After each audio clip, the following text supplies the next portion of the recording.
Listeners, are you heard the word estate? It's voluminous. It's massive. 400,000 acres. We're full of deer and full of... Oh my God, DC, you're so We rich. do have some deer, yeah, and we've got some Highland cattle as well. Yeah. The big horns, they're lovely, they're very nice. Yeah. I'm thinking about getting some, what do you call those little miniature horses? I saw that online recently. What are the little tiny ones called? Donkeys, just like you and me. Not a donkey, no. No, whatever the miniature horses. We're anyway. a couple of donkeys, DC. Come on with the show, for Christ's sake. Hello and welcome to a very festive formula for success. I'm David Coulthard and with me today is F1's Father Christmas. Hold it. He could hold it. I've always been one to come too early, you know that. You have indeed. Let me finish. So from the top, I'm going to say he is F1's Father Christmas. He could talk the hind legs off a reindeer. It's Eddie Jordan. This is a newly promoted position because historically, at the age of 94, and I pay him homage because I've never seen a 94-year-old with such brain power and such activity than Bernie Ecclestone. And he is the all-time greatest Father Christmas because we used to get paid out for the previous year's bonus money. He captured all of the money, kept it on deposit, and he made the money. But anyway, yes, I'm happy to be a Father Christmas because it's a really joyous and festive time of the year. And you know, the great thing about it is, David, because we always raced non-stop and we were never really at home during the summertime and we missed out on the time at school holidays and stuff. Christmas was super, super special in the Jordan family because it was the one time that we could actually be all together. So what did it look like? Were you in the UK because you were based in Oxford? Did you go off to your place in Spain? No. I think it was all... We were in Oxford. It was easy. We got young kids at school. The kids wanted to have friends home. And so we would be praying for snow. And living in Oxford or in Northampton, you could be a reasonable chance that we get some snow because it's cold at that. Midland England in the middle of December is... anything can happen. But I enjoyed it because the spirit and then taking the train to London and going to see Santa Claus and putting Santa on his knee. You never know what kind of a Santa you got. But, you know, anyway, overall, I just hope it doesn't lose its myth. It's just a magnificent time of the year.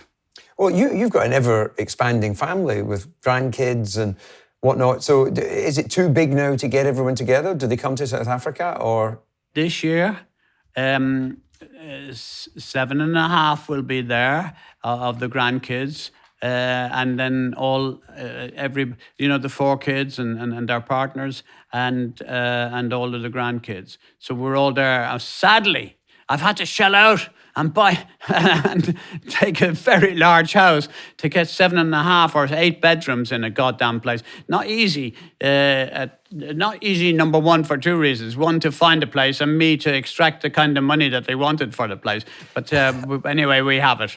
You're doing it, and I'm sure that will be a wonderful time, you all being together. Do you get along with all the spouses or the partners? Or is there one of them that's a bit of an arsehole? You should ask them that. Did they get on with me? I mean, as far as I'm concerned, yes, I am the perfect granddad. I really am the perfect granddad. I'll send you. So what is that? What is the perfect granddad? Does that mean that you're very attentive? You've got like sweeties in your pocket? You let them do what they want to do? Or are you like naughty granddad? It's called CASH. Cash, DC.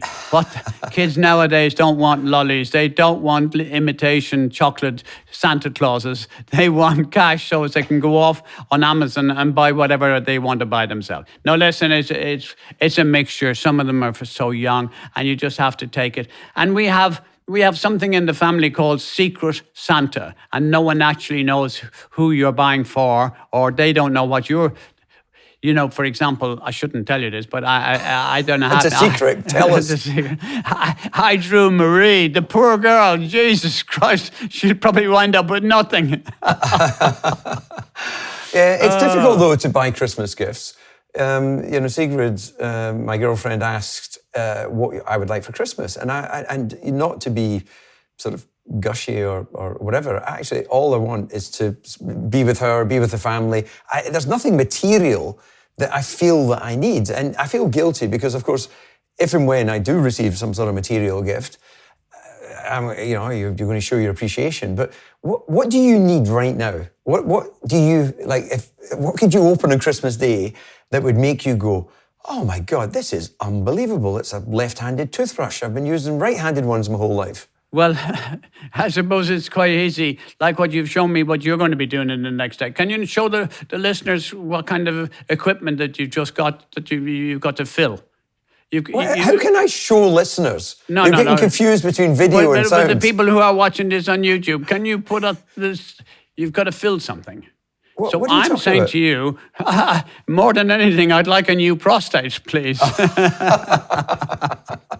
And maybe half a bladder thrown in. Well, I wish I could share that with you, EJ, but I'm sorry, son, you're on your own. No, but you're absolutely right. No, seriously, just being serious for a second. How goddamn lucky have we all been to share and to being part of a life?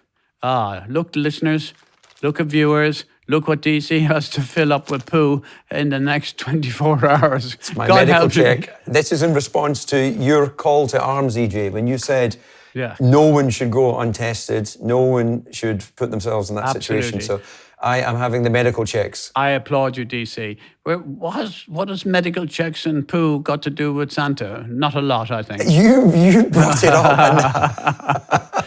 Well, I tell you what it's got to do. Some Christmas presents are shit. Oh, yes. Like totally useless, aren't they? You open it and you go, oh, lovely, thank you, I really appreciate that. Another pair of socks and a woolly jumper. Yeah, but I love socks and jumpers. That's practical. Yeah. Basically, I'm not spoiling the surprise. That's what I buy for the various men in the family, father, brother, the boys, the nephews.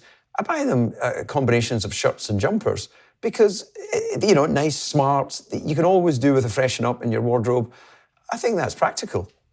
Yeah, but DC, don't you think it's sort of when people look at what your gross wealth is like, don't you think you should be buying them scooters, cars, trips to the moon and various other things? I bought a house that the family live in. So we've got the family estate. We're all there.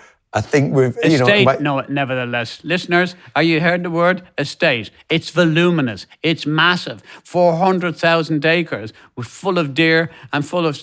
Oh, my God, DC, you're so We rich. do have some deer. Yeah, and we've got some Highland cattle as well.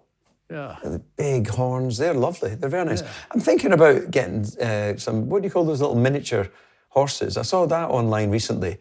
What are the little tiny ones called? Donkeys, just like you and me. Not a donkey, no. Whatever the miniature horses. We're a couple of donkeys, DC. Come on with the show, for Christ's sake. Okay, let's move on. What's the worst Christmas gift? Got a lisp. What's the worst Christmas gift you've ever received? Well, we've talked about socks.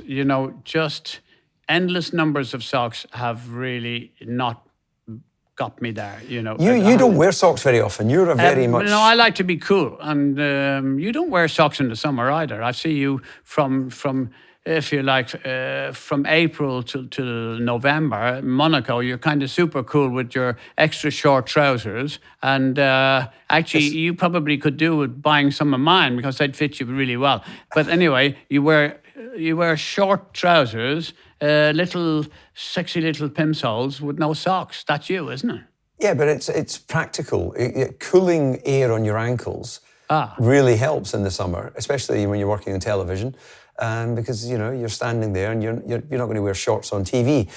Have you ever received a gift that then you've kept to one side and then you've given it to someone else? And I know you have in the respect of a bottle, because you gave me a bottle of some sort of fizzy wine that you'd got from someone else. But have you ever done it with a Christmas gift? Well, you should ask your partner and your cohort in crime that I'd probably relabel that bottle anyway, because if you thought it was a 1982 Cheval Blanc or something like that, it was probably a 2004 sort of Roux or something. I have no idea, but it was never up to the level. But I've noticed, DC, it's a crime. It's a crime to change the label on a bottle and rebottle it looking like as if it's more expensive. And I know you do that, but... what are you talking about? I didn't even know that was a thing. Why would you ever do that? I love this. I love the faces on people when they drink it and they say, shit, man, what is this? So you've actually done that. So you've put a cheap bottle of balsamic, you've put a Chateauneuf de Pape label on and handed it over. I won't tell you how many times, but I absolutely think it's... can't do it with Chateauneuf de Pape because they have a design on the bottle. What you need is just a normal bottle that is the same one. Come on, DC, I can educate you. I know the way around these things. Edumacate me, yes, please. What a rogue you are. Jesus, I am such a village boy. I would never think to do something like that. I don't believe it. Come off that fence, DC. Come off that fence. It's very comfortable. Right, let's do a quick review of the year because it is Christmas and I love Christmas. I'm doing a little bit of time in Sweden with Sigurd's family. Then I'm meeting my family on the 25th and we'll spend a wonderful time there. And then heading up to a nice Scottish hotel for New Year for the Hogmanay and get the kilt on and the knickers off, and it's absolutely brilliant. I'm surprised actually in this woke world we live in, there hasn't been somebody who's, what do you call it, campaigned to make Scotsmen wear underwear under their kilt.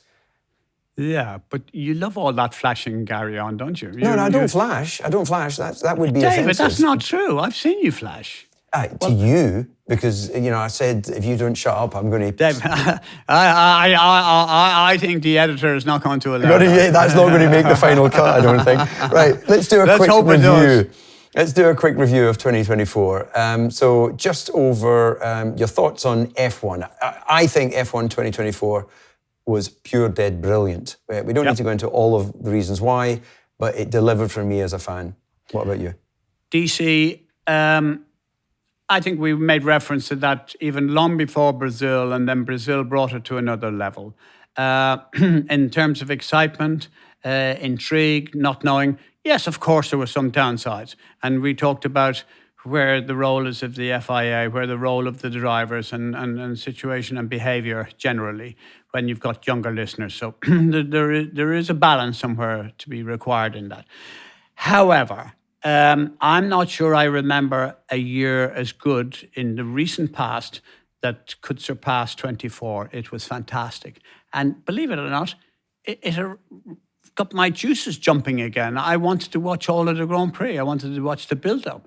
And I love watching you, and I love watching Channel 4, and I love Whisper, and I love this goddamn podcast, otherwise I wouldn't be doing it. And that is indirectly why I'm so excited about it, because, 24 was not a personally great year for me, but I didn't flinch, and I wanted to make sure that I would do each and every one of these shows. And I'm so pleased and proud that I did. Well, EJ, you've actually very eloquently summed up each of the other topics that I was going to ask you about. Professional life, being on the podcast, and also your personal life. On the professional side, you actually, I've got to all credit for, although it was uncomfortable for me to observe the leaving of Red Bull and the joining of Aston with Adrian. The way that you explained on the podcast, the transition, the announcements of when he would be joining the team and all of those sorts of things. And also the deal that you managed to do, you deal-making guru, so professionally, you must be feeling pretty successful. Anchors, the new word for Christmas and the future coming New Year, silent assassin. The growler is the silent assassin. That's what he called me. Yeah, well, absolutely. We did a hell of a deal there. Yeah, well, what a year it's been. So we move forward to not long we'll be rolling into 2025. Regulations are largely the same. A lot of focus will go on to 26 when Formula One goes and changes everything. But 25, we're teed up. None of us got crystal balls, but there's no reason why it won't be a four-way battle at least between Ferrari, McLaren, Red Bull and Mercedes. And DC, may I ask you a question? Who do you think will emerge of the young drivers?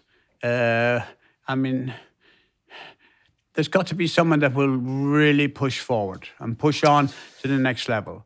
So who have we got? We've got Jack Doohan, we've got Oliver Bearman, we've got Kimi Antonelli, and we've got Bortoleto. The one that's probably got a bit more track experience in F1 car is probably Jack Doohan. He hasn't got the race experience. You know, clearly Ollie Bearman did a brilliant job on his debut and the follow-up race. So he's already, I guess, set the bar for the others to try and beat. But look, age is not the relevant factor in ability or performance. Max entered Formula One at 17. You can't do that anymore. But if you're good enough, you're old enough.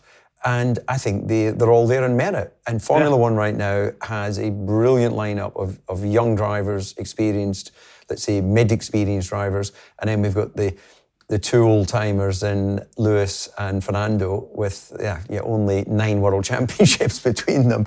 So they are a hell of a... It's a gift to those young drivers to be able to race against people that they probably idolised when they were younger, or at least were fans of. Many of them weren't probably born when Fernando was on track. Possibly. David, the situation is, and I'm just thinking what your opinion is, but do you feel some sort of comfort and happiness that perhaps our podcast had, however minutely or tiny influence it had on the general perception of Formula One? Do you think they paid any credit to us banging on about two things? That it should be bigger than 10 teams and it should actually be more young drivers. Because I actually proudly believe that we were so staunch in our opinion that these things should happen. Young drivers extended to more than 10 because that's how it is. And it's life. You can't have a school just for the 10 teams because competition is so important in life, in every aspect. So thank God to Formula One for seeing the sense. Yeah, well, look, there's no question that as we are and continue to be the largest growing podcast in the world, a number of people will come up and ask what you're like in real life. It's exactly the same as you are on the podcast, mad as a hatter.